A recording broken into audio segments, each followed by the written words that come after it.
Hi, everybody. It is John Ans again with Ashtonwood House Concerts.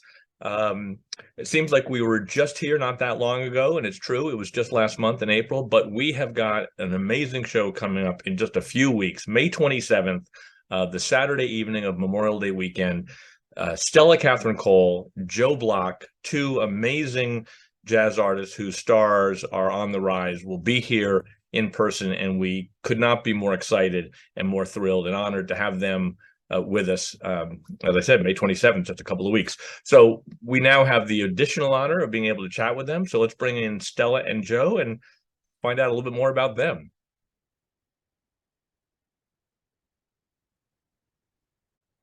Hello. We're Stella, back. hi. Hey, Hey, Joe, how are you? good. How are you? Good.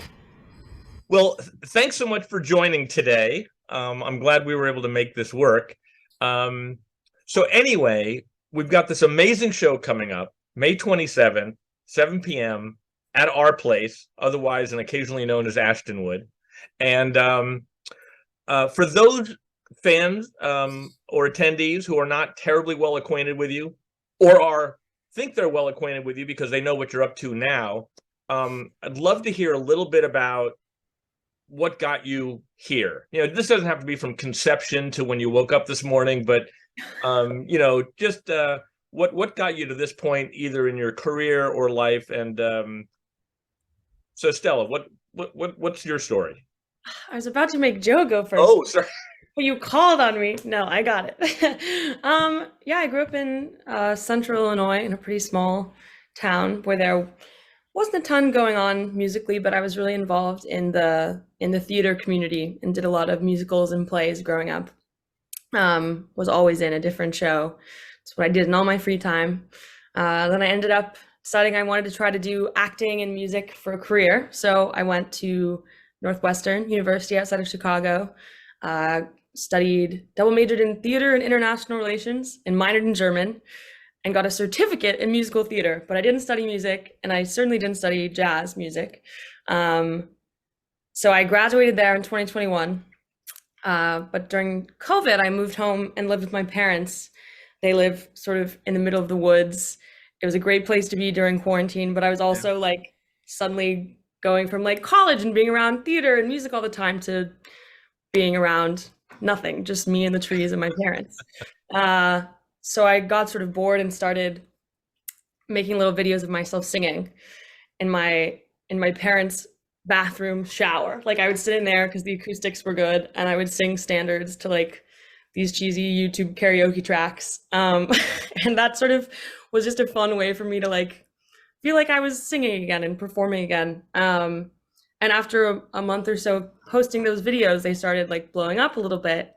And now I have a decent following on social media, which has been amazing. And I think I've been able to connect with so many different people and find and sort of create this amazing community of people who loves the same kind of music that I love to sing, and loves to hear that music as much as I do. So that's been amazing. So when I graduated college, I moved to New York to work with this producer, and I got onto the jazz scene here, and I met Mr. Joe Block and a lot of other amazing musicians that have taught me so much and inspired me so much. And yeah, love being here. There's nowhere like New York in terms of the music scene and the jazz scene, that's for sure. And then most recently, I just got off a 2-month tour with a group, Postmodern Jukebox. If anyone is not familiar with them, they they have a following of like 10 million or something crazy like that on YouTube. They started making YouTube videos like 9 years ago and had a bunch of stuff get like 40 million views. And they like went from making little videos in their tiny New York apartment to like playing all the biggest theaters in New York and in the world. So, a similar journey of randomly starting a music career by making videos in your room. Right, but certainly So, a good tour to hook up with if you want to increase your exposure. yes, yeah, definitely. It was amazing for that. And, we were playing, I'm used to New York playing like more intimate rooms, which is really fun.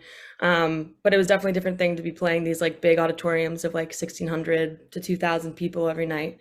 That was definitely a new thing and I learned a lot. So That is just big. go back to New York excited to play some music with Great. Mr. Joe Block this month, and yeah, that's the journey so far. Awesome. So what's Joe's story?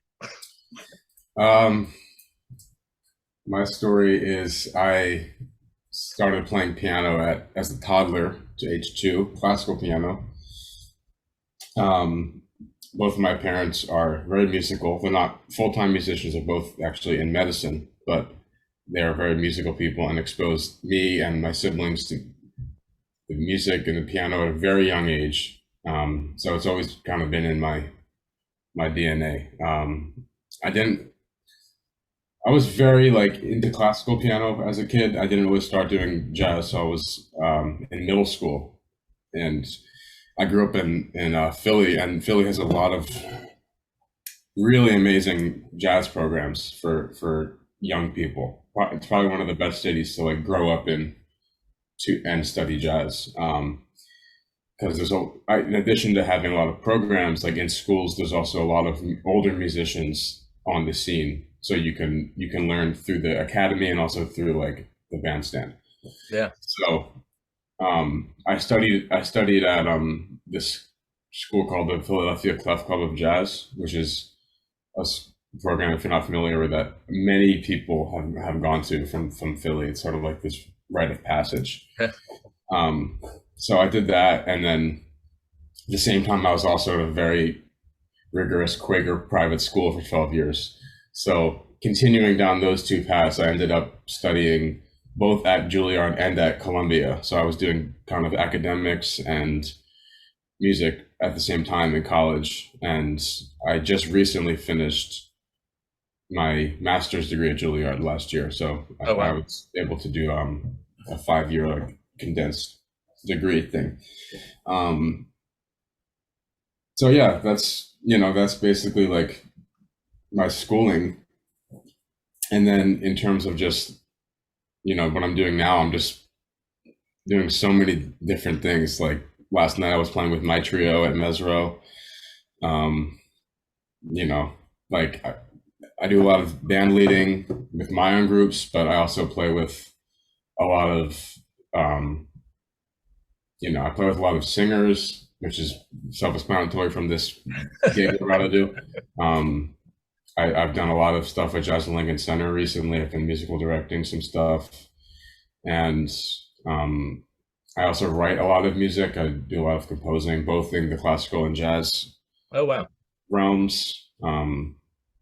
Yeah, there's a lot. It's hard to condense it, but I'm very busy right now. So Awesome. Well, and again, I'm so thrilled not only that we could do this today, but that we were able to even make this gig happen. A quick shout out to our mutual friend Benny Benak for making the connection. Exactly. But we don't want to give him too much of a shout out because that'll go straight to his head, as we know. that will. That's Yeah. true. Yeah, end up on his Instagram story. We may edit this out. So really quickly, influences. Who are the influences, either current or past, that sort of, and again, this doesn't have to be that you would style your music over after, but just who's been important to you growing up. Who were those people in Philly, or who are those people, Stella, that were sort of getting you into this music? I'll go first again. Yeah. Yeah, my biggest one is Judy Garland, I think, and a lot of people in the last couple of years have said that they can hear that influence when I sing, which is always just the biggest compliment and will never get old, because she's just my favorite singer, performer, actor, dancer, everything. She's everything to me. So I've been obsessed with her since I was 3. I grew up watching old movie musicals since I was 2 or 3 years old. So I think all of those old MGM, Singing in the Rain, Wizard of Oz, Meet Me in St. Louis, all of those had a pretty big influence on the kind of music I like to sing and listen to, and the kind of stuff that touches my heart. In the last 5 or 6 years, Barbra Streisand has been a really big influence to me. I think with those two singers specifically, they straddle the world between musical theater. Yep. And I don't know if you'd even call it the jazz world, if they're even in that at all. Both of them would play with jazz trios and jazz bands and big bands, but it wasn't jazz, but it also wasn't just a Broadway performer, like making a standards album. Right. It was something in between, and that's the world that I feel most comfortable in, and that's the niche that I feel like I found for myself. And then, within the jazz world, the classics. I grew up on Ella Fitzgerald too, and gotten really into Sarah Vaughan, Billy, Carmen McRae. And then people who are live right now, I love Samara Joy so much. I've loved her since her first album came out. She's absolutely killing it. Such a star. Obsessed with her. Yeah, I think those are the big ones. Well, those are good ones. Those are good ones. Yeah. Joe? Man, this is always so challenging because I feel like over the course of my life, I'm just drawing from so many different sources all the time. So it really changes a lot. But obviously, like there's definitely about 5 pianists that I think I've had the strongest influence on my playing. I would say those are probably Keith Jarrett, McCoy Tyner, Bill Evans, Barry Harris, Duke Ellington, Brad Meldau. These are all Sullivan Fortner. Thelonious Monk. These are all the people that are all with my room on the wall. Oh, that's great. And yeah, I mean those are probably the people that I would say. Yeah. Awesome. So hopefully we can stop talking about this one of these days, but because so I'm going to reframe the question that I used to ask people, which was like, how did you sort of navigate COVID? And I know, Stella, you touched on it a little bit. But let me rephrase the question, since it's still, how did you, in the scheme of how did you navigate COVID, what I really want to know is, was it an opportunity for creativity and something you were able to take advantage of, or did it really, like so many in the gig industry, did it really sort of like just shut things down for you? Do you want to go first, Joe? Yeah, I mean, I was home in Philly with my 5 family members and my dog, so it was just a hectic house, like loud. It wasn't like, I mean, it was obviously great, but it wasn't like I was in a cabin in like Vermont, like writing music. It was just like, it just felt like back being a kid, like in my house every day. And yeah, so with that, my sister was working from home. Like I couldn't play during the day that much because she had Zoom calls, and my brother also is a musician. So like just the 3 of us just having to navigate like the use of the piano was not I couldn't just wake up and go play. But I do think over the course of the year and change I was home, I definitely got better, a lot better, and I was able to like dive really deeply into a couple of pianists that I really wanted to just have the time to be like, I want to study so deeply how Bill Evans plays the piano. I want to study so deeply how McCoy Tyner plays. Like, you know what I mean? Like just having that time away from the New York, and I was doing school at the same, on Zoom, but just I think overall, there was obviously emotional challenges, logistical challenges, which we all faced, everybody. But overall, I would say it was a very productive time for me to like go down into a couple of rabbit holes that I really needed to do to fill in some holes in my playing and my musicianship. Wow, great. So this is so fun. I talk to Joe all the time. We're great friends, but some of this is new information. Yeah, COVID for me, I don't think I'd be a singer right now if COVID wouldn't have happened. It was like such an awful time. Obviously, that goes without saying. And for me, in some ways, it was a hard time. Like Joe said, like mental health wise, living with your parents again, none of that was easy. But actually, when I was in college before COVID had hit, I was at a pretty dark point in terms of singing. Like I hadn't done any musicals in my first 2 years of college. Like my voice lessons like weren't going very well for me in college. I felt like I wasn't singing in the way that like the people there wanted me to. Like I didn't have this like sound that was expected from like a modern musical theater singer. And so I was like, I quit singing. Like I like doing this, but I'm not going to do it anymore. It doesn't make me happy. It in fact makes me sort of miserable. And I just felt like I had lost touch with my love for it. And so I was like, okay, I'll be an actor. Like I'll do that and be in movies and TV and plays and whatever. So that was what my focus was on before COVID hit. And then I had this moment when I used to get really bored when I was living with my parents, and I'd just go out and sort of drive around. There are a lot of beautiful roads sort of in the middle of the woods, like I said. And I had this moment where I was listening to this NPR interview where Terry Gross was interviewing Doris Day really late in her life. They started playing a Doris Day song, and I just started sobbing. Like I had to pull over because I just was weeping. And I was like, oh my God, this music, like, this makes my soul feel so alive. That sounds so cheesy, but I was like, oh my God, like I love this. And I have never explored my love for this type of music specifically, and for actually loving singing again. And so then I was taking a walk with my dad like later that day, and I was telling him about, sobbing in the car to Doris Day. And he was like, maybe you should start like just singing in your room and putting it on YouTube. And I was like, no, that would be dumb and embarrassing. And then like a week later, I started doing it, and now singing is my job. So definitely, that space away from like Joe was saying, like that the space away from New York was nice for him. Like definitely I loved going to school at Northwestern. It was great in a lot of ways, but I think being in a community of artists is always going to like push your musicianship or your ideas about yourself and yourself as an artist in some different way. And so removing yourself completely from your artistic community can actually be kind of helpful in terms of like getting in touch with who you are and what you love and what you really want to work on and what kind of art and music you want to make. So. Yeah, well, for speaking for everybody out there, thank goodness for Doris Day. I agree. So look, this show coming up is you'd already talked about playing 2,000 seat places, and Joe's played, obviously, and you both have played with larger ensembles. So this show is going to be different in a couple of ways, right? I mean, one, you're in duo, which you guys are well acquainted with as well, and it's also going to be in our home.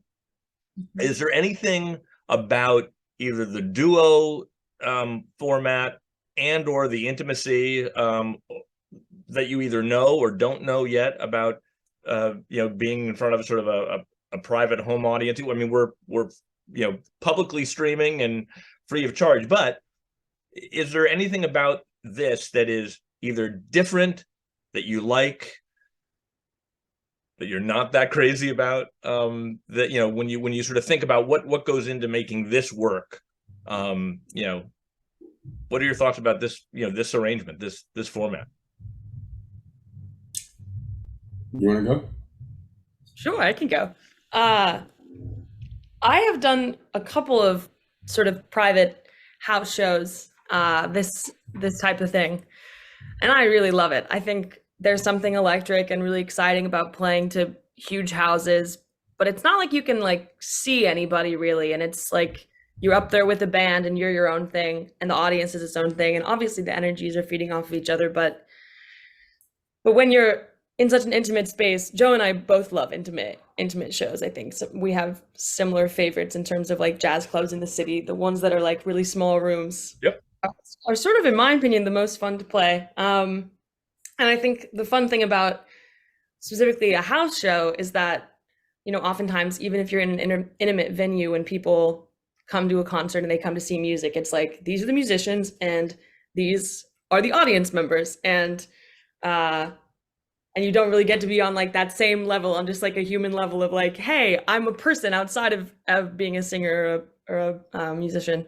So that's always a fun part about a house show, just like getting to know everybody and letting people get to know you. So yeah. Excited to be there. And I think at least speaking, on behalf of at least our little effort here, we're pretty good at breaking down those barriers between the performers and the audience.